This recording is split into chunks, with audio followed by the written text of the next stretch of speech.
Translation by His Divine Grace Srila Prabhupada. Neither the three modes of material nature, Sattva-gun, Rajogun and Tamagun, nor the predominating deities controlling these three modes, nor the five gross elements, nor the mind, nor the demigods, nor the human beings can understand your Lordship, for they are all subjected to birth and annihilation. Considering this, the spiritually advanced have taken to devotional service. Such wise men hardly bother with Vedic study. Instead, they engage themselves in practical devotional service. Purport by His Divine Grace, Srila Prabhupada. As stated in several places, Bhaktya Mama Bijanati. Only by devotional service can the Supreme Lord be understood. The intelligent person, the devotee, does not bother much about the practices mentioned in text 46, Mauna Vrata Shruta Tapo Dhyayana Swadharma. After understanding the Supreme Lord through devotional service, such devotees are no longer interested in studies of the Vedas. Indeed, this is confirmed in the Vedas also. The Vedas say, Kim arthavayam adhyesha mayahe kim arthavayam bhakshyamahe. What is the use of studying so many Vedic literatures? What is the use of explaining them in different ways? Vayam bhakshyamahe. No one needs to study any more Vedic literatures, nor does anyone need to describe them by philosophical speculation. Bhagavad Gita 252 also says, Yada te moha kalilam buddhir vyati darishyati tada gantasi nirvedam shrotavasya shrutasya cha. When one understands the Supreme Personality of Godhead, by executing devotional service, one ceases the practice of studying the Vedic literature.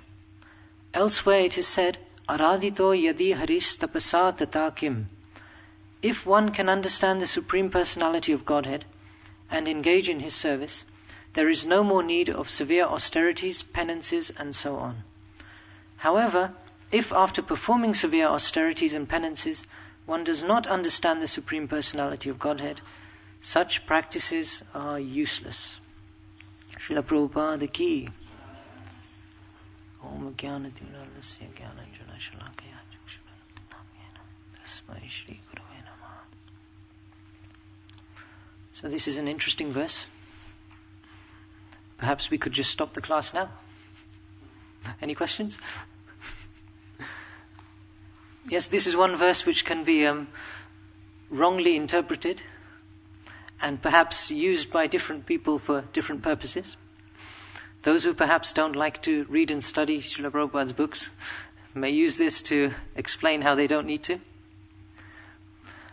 Others who do like to study may be convinced that they don't need to study anymore. But actually there is quite a lot of depth behind this. Within this, we should see this in the context of the previous few verses. Within this verse, one specific text, text 46 was mentioned. Mauna vrata shruta tapo dhyayana swadharma. So if I just quickly read that. The translation for this, earlier Prahlad Maharaj explains, O Supreme Personality of Godhead, there are 10 prescribed methods on the path to liberation: to remain silent, not to speak to anyone, to observe vows, to amass all kinds of Vedic knowledge, to undergo austerities, study the Vedas and other Vedic literature, to execute the duties of Varnashram Dharma, to explain the Shastras, to stay in a solitary place, to chant mantras silently, and to be absorbed in trance. These different methods for liberation are generally only a professional practice and means of livelihood for those who have not conquered their senses. Because such persons are falsely proud, these procedures may not be successful. So many of these we glorify from time to time as practices that we should engage in. Certainly austerity. Austerity is described as the beauty and wealth of the Brahmanas. It is definitely something that Srila Prabhupada recommended, that we should practice austerity. Some others study the Vedas, Vedic literatures. Well, that is often promoted. To stay in a solitary place, to execute the duties of Varnashram Dharma, to chant mantras silently and be absorbed in trance. Well, yes, all of these are different practices within the realm of devotional service. But here, as it's explained, is that Generally, these are practiced by those who are not particularly advanced yet, or they are on the path towards becoming advanced. In the sort of sphere of Vaidhi Bhakti, many practices are taken up with an element of force, an element of regulation, an element of vow. Yet on a more advanced platform of spontaneous devotional service, no such vows are really needed to engage in the activities of devotional service. One engages in them out of love, out of great satisfaction, out of a great desire to please the Lord. So the danger here with accepting these practices as the all-in-all is that when persons accept them and they become falsely proud, these procedures may not be successful. So simply to engage in any of these procedures actually requires the proper mindset. Which is why, as well as instructing all of us to chant the holy names, Chaitanya Mahaprabhu also spoke the Shikshashtakam and specifically explained one verse, Trinadipi sunichena taror api saheshnana amani na manadena kirtanya sadahari. That in order to engage in this practice of chanting the holy names, one does need some qualification. It's not a material qualification, rather it is that qualification of humility. So it is said that we can engage in this practice of chanting the holy name for lifetimes if we do not do it correctly. And it will produce only a small shadow effect.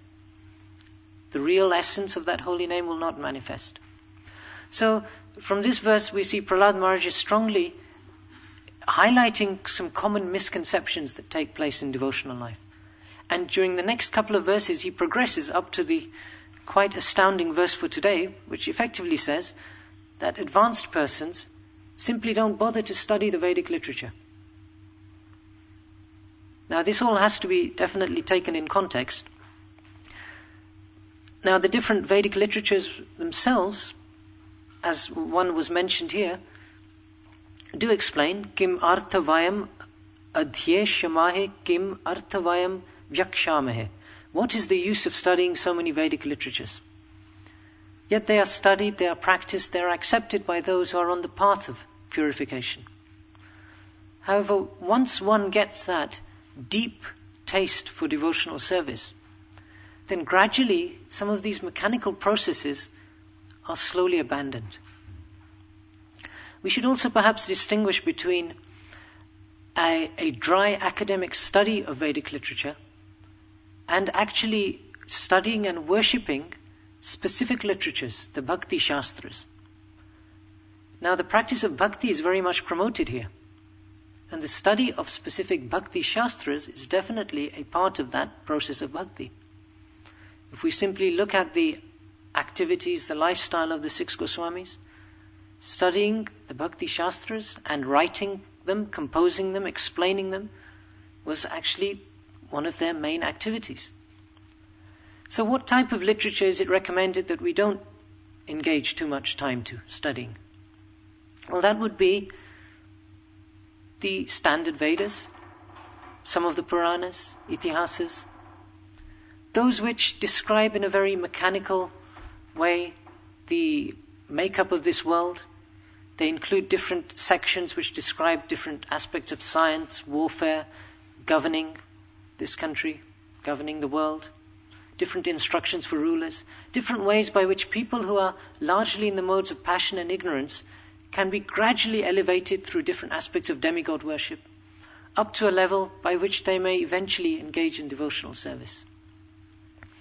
Now in the Bhagavad Gita, there is a nice verse given in chapter 2. Yam imam pushpitam vacham pravadantya vipaschitaha vedavada ratha partha nanyadastiti vadinaha. Men with fruitive desires, they are very much attracted by the flowery language and the words of the Vedas. And being completely bewildered by these flowery statements, which promote elevation to higher planets and good life in subsequent lifetimes, they think that is the all-in-all. And they think there is nothing better than this. So Krishna, of course, goes on to say, Traigunya Vishaya Veda Nistraigunya Bhavarjana. He goes on to explain that this material world, the Vedas, they largely encourage activity within 3 modes of nature. Now the Vedas obviously seek to elevate one slowly through the different modes that they happen to be in, and at least to operate on the mode of goodness. Because that is the platform of the demigods, by and large. We understand that they are the proprietors of the mode of goodness. Now yet, those activities still remain within those limited areas, those modes. An activity carried out whether in ignorance, passion, or on the platform of goodness is still an activity of this material world. And although it has the very powerful effect of conditioning our mind and consciousness, at least those in the mode of goodness, to being able to receive higher knowledge, a transcendental knowledge, about Adokshaja, the transcendental one, Krishna, in and of themselves, they do not have the capacity to help much. So that is why Krishna explains to Arjuna that all of these things are explained in the Vedas. How one can become successful, how one can advance. But they are to be given up and neglected by one who is actually on the path of devotional service. Because that path of devotional service offers one complete protection. Neha vikramanashasti pratyavayana vidyate swalpamapyasya dharmasya trayate mahato bhayat. Even a little advancement on this path of surrendering to Krishna, accepting his protection, protects one from the greatest type of fear. Everyone is fearful in this world, and therefore taking shelter of Krishna can free us from that fear, because we don't need to worry what we need to study next, what skills we need to acquire next, what items we need to pack in our briefcase so that we become equipped to deal and survive in the world. One who is purely on the path of bhakti has actually no need to engage in any aspects of this material world. Now that is not to say, however, that one who is progressing on the path of bhakti should neglect these, because they may be part of that progress. And in our progress in bhakti even, we study so many different things, we learn different skills, we practice different talents, we may learn different things like counseling, we may learn how to speak to people, how to preach to people. Some of these may be skills which we wouldn't entirely dismiss. However, for one who engages purely in bhakti, it is said that there is no artificial need to adopt or to learn anything separate from the Lord. The qualities of the demigods become manifest in one who is devoted to the Lord. All the good qualities, they become spontaneously manifest. So now when we go through verses such as this, we get this idea that we shouldn't spend too much time studying the material world, studying aspects within this world. So then why are some of these aspects even included in the Bhakti Shastras? Prabhupada actually categorized certain texts as the foremost texts for us, for those who are devotees. Bhagavad Gita, Srimad Bhagavatam, Chaitanya Charitamrita. Prabhupada also actually started translating the Narada Bhakti Sutras. He made some progress on them. I don't know how many verses he managed to complete. And it was his intention to complete translating that particular work. Satsvarup Maharaj. He then finished it later. He continued that work of Prabhupada. But at the time, Prabhupada had translated, I think, something like 16 or 17 verses, 16 or 17 sutras. But he suspended it because he wanted to focus on his translation of Chaitanya Charitamrita. And he wrote at that time that because the pastimes of Chaitanya Mahaprabhu bring out all of these practices of devotional service, this has to be my priority. And it's translating the Narada Bhakti Sutras would be something that he would take up at a later date. However, as events transpired, he never got round to it. Thankfully, we have the Chaitanya Charitamrita as a result of that. And if anyone reads the Chaitanya Charitamrita and doesn't come to the conclusion that bhakti is the only thing that is worth pursuing, they have somewhere along the line missed the point completely. Because almost in every verse, the actual glories of bhakti, the actual glories of Bhagavatam, the glories of the Bhagavad Gita, the glories of serving the devotees of the Lord, that is brought out again and again and again. This path of bhakti is very special. Now, for us to engage in this path of bhakti, Srila Prabhupada has very kindly given us these bhakti shastras. Some of those are studied as part of specific courses, Bhakti Shastri, Bhakti Vaibhav, Bhakti Vedanta. These are essential texts that are necessary for our spiritual life to continue. In the Bhagavatam, as I mentioned, many other subjects are described. Atra sarga visargascha sthanam poshanam uttaya. Sarga, creation. Visarga, secondary creation. Sthanam, the place of the Lord. Poshanam, the Lord's protection, etc. The verse goes on. Manvantara isha anukatha nirodha muktirashraya. The histories of the Manus. The summum bonum, liberation. All of these different topics are described. Now, reading such a purport like this, it would appear that those could also be rejected. Why do we need to know about the histories of the Manus? Why do we need to know about creation, sub-creation? Well, Srila Prabhupada explains that yes, these topics are not of particular interest to highly advanced devotees. How the world is created is not of great consequence to them. But for those who are in the material world, who are completely working under the three modes of nature, for them some description is given of the material way of things, so that they may be able to relate to it.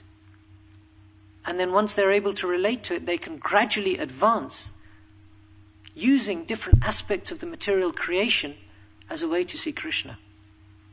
So through the creation one can see Krishna's hand. Through Brahma's secondary creation one can see how Krishna operates. Through understanding the purpose and the desire of the Manus, what was their specific service to Krishna in propagating laws for mankind, in propagating the population, we see how this whole creation has come about. How at its source are the three modes. How all these material universes are created from the different Vishnus. All the material elements are there, but they are lying dormant. However, only when activated by that glance of Vishnu do they start to produce or start to move, start to act in some way. And they act with a very clear purpose, to give the conditioned souls an opportunity to stay there and suffer if they so desire, or to give them an opportunity to make some progress out of that sphere. This material nature, it's described as neither independent nor blind in one verse. It is fully under Krishna's control, and Durga Devi as the superintendent does not act independently. So this world is there, we all experience its sufferings, its tribulations, but we also have this opportunity as a result of these Bhakti Shastras and Srila Prabhupada's purports to start to become a little detached from it and to start to use this world as a means of getting out of this world. Sometimes if someone gets a thorn stuck in their foot or their hand, the analogy is given how you use another thorn to pull out that thorn. So similarly, this knowledge of the material world can be used to help us get out of the material world. Interestingly also, it appears that the Vedic texts can be used as a means for getting out of studying the Vedic texts, according to today's verse. That will happen in due course. One who is fully engaged in service. We have the great example of the queens of Dwarka, the gopis of Vrindavan, the great devotees all over the world. It is not known and understood that Dhruva Maharaj spent a great deal of time studying the Vedic literature. He was fortunate to meet a great bhakta. That is his qualification.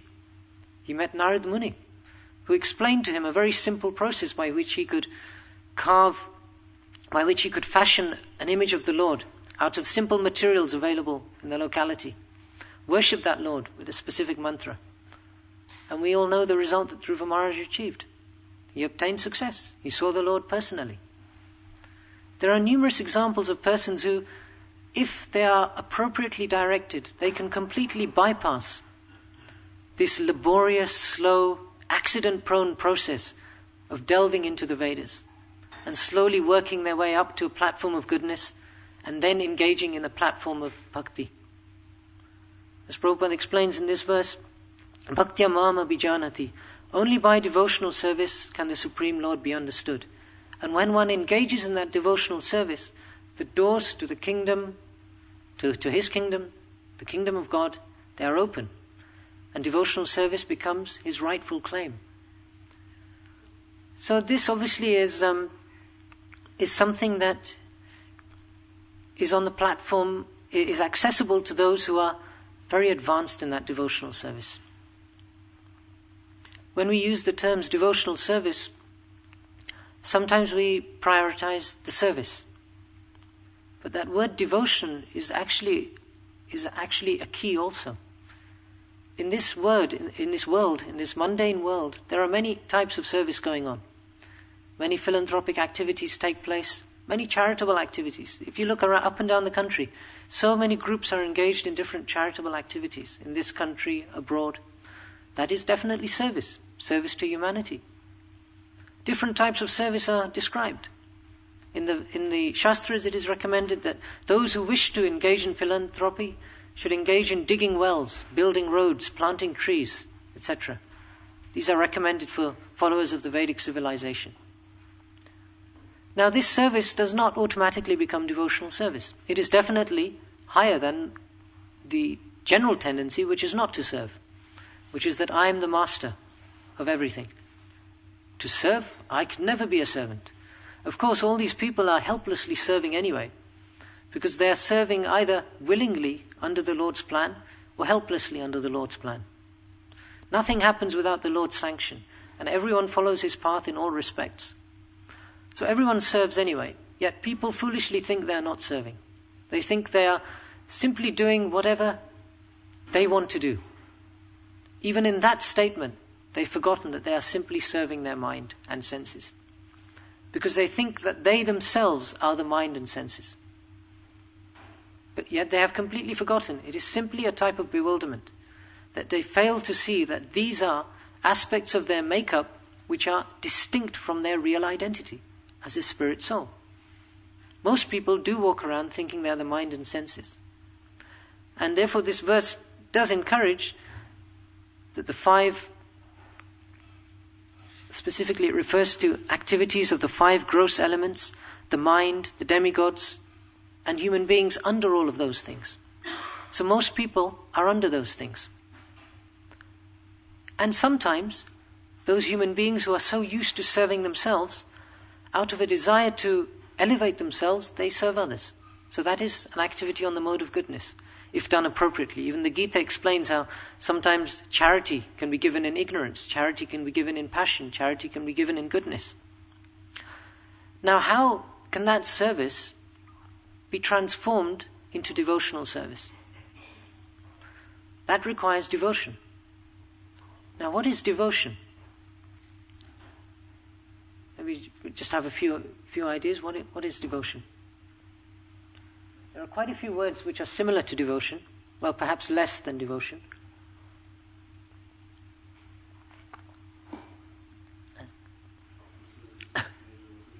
Service for the pleasure of Krishna. Okay. Anything else? Dedication. Dedication in service. Okay. Love. Okay.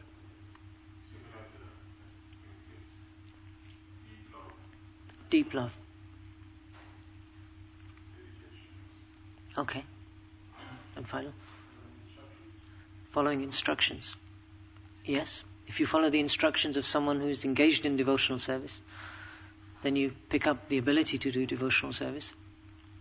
Yes, I think there's different elements coming out there, especially this aspect of dedication, and this aspect, and if you develop that further, it comes to this sort of state of complete surrender also.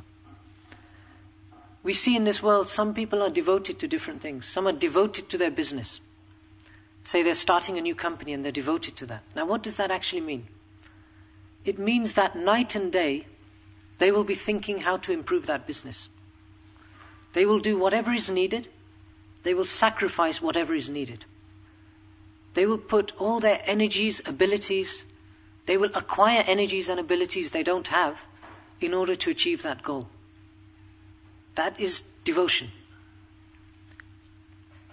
So if we adopt or if we develop a similar mood towards the Lord, and then serve with that mood, that could be considered devotional service. Generally, in the beginning, we cannot honestly say that we are on that platform of complete devotion where our life only exists for the pleasure of the Lord, only exists for the pleasure of the object of that devotion. Generally, we have some liking. So different terms are there. In the beginning, we may like the Lord. We may very much like the Lord. We may be dedicated to the Lord. But when we become devoted to the Lord, we have gone beyond the standard ways of thinking. For the gopis, they think that it is not worth living for a moment if they cannot have access to Krishna. That means that one's entire being, entire life air, exists only for the pleasure of the object of that devotion. So as we progress through this path of Vaidhi, sadhana bhakti, raganuga bhakti, bhava bhakti, prema bhakti, we gradually become elevated to that platform where from an initial attraction towards Lord Krishna, we develop to that state where actually we simply cannot exist without him. Now, if any of us start operating on that platform immediately, we will very soon come up against problems. At least physically we will come up against problems. We will find ourselves handicapped, encumbered by our weak Kali Yuga bodies. We will find ourselves handicapped by our mind, which will divert us, deviate us, distract us. We will attempt to make a show of being on the highest platform of devotion, but it will sooner or later be exposed for what it actually is.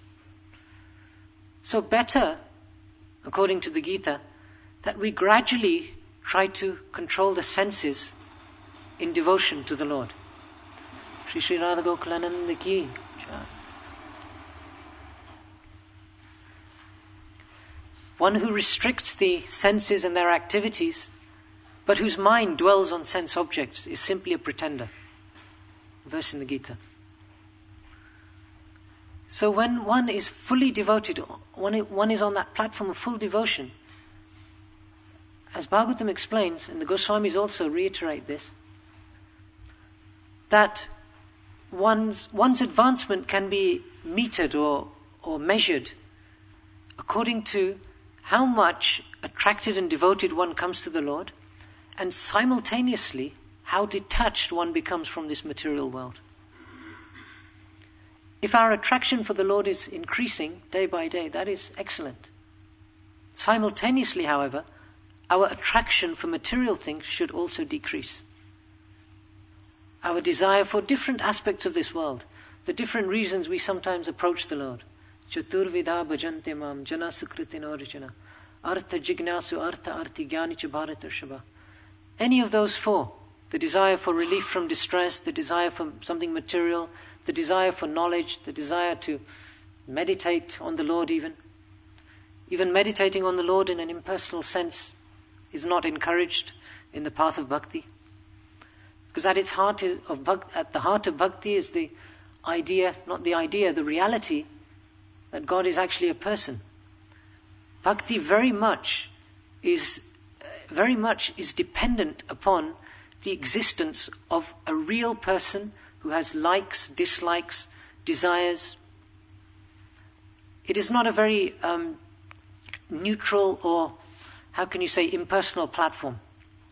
Bhakti means we find out what the person likes and we serve in that capacity.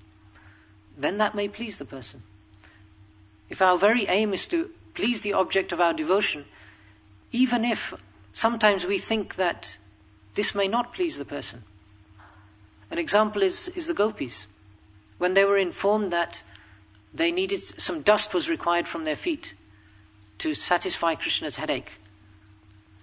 Now they knew that this is not the correct thing to do, to give dust from our feet. And they also acknowledged that yes, they would have to spend a few lifetimes in hell or however long it takes to atone for this reaction. Nevertheless, despite not liking it, they still did it. Why? Because the actual likes of Krishna, if that will save Krishna's headache for even a moment, it doesn't matter if we spend lifetimes in hell. They didn't try to avoid going to hell. They didn't say, I'll offer this to Krishna and Krishna will protect me from going.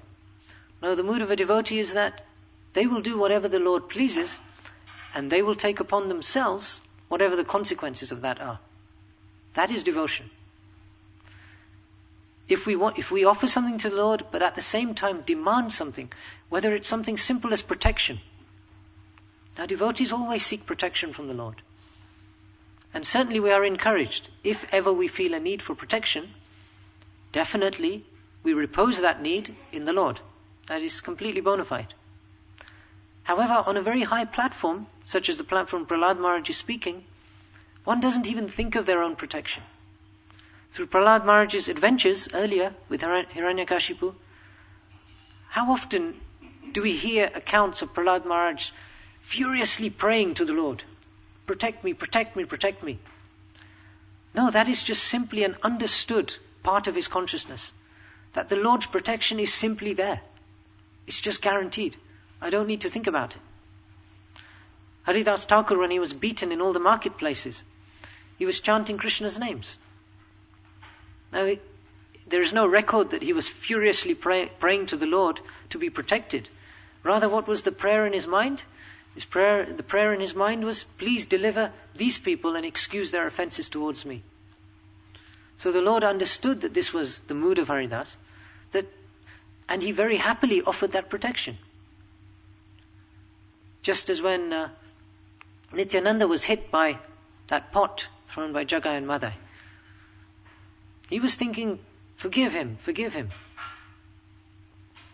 Actually, I got that story a bit wrong. When that pot was thrown, can someone tell that pastime? On Nitai's head. Lord Chaitanya was very much upset. He was ready to kill him. Yeah. That's it. Because they're all like Jagai and Madai. So we have numerous examples here. Prahlad Maharaj, Lord Nityananda, Haridas Thakur, who accept all kinds of pain and suffering simply for the Lord's pleasure. And because they don't expect anything from the Lord, they don't even expect that protection, the Lord gives them that protection anyway. So the Lord is very merciful and very kind to all his devotees. And if devotees simply take shelter of him and dovetail all their activities towards him, as it said here, devotional service, simply work to serve the Lord. Out of all the aspects of devotional service, we know Shravanam and Kirtanam are the root, the basis. But it doesn't stop there. Practically engage in service. The next verse, actually tomorrow's verse, will describe the different specific activities that Prahlad Maharaj encourages. Working for the Lord is one of them. So that's a little discussion on today's verse. The three modes of material nature are to be transcended by this process of bhakti, which at its highest stages causes the practitioner to cease from Vedic study. And once engaged in that process of devotional service, they simply remain in that eternal relationship of pleasing the Lord. So I'll stop there. If there are any questions, comments, corrections.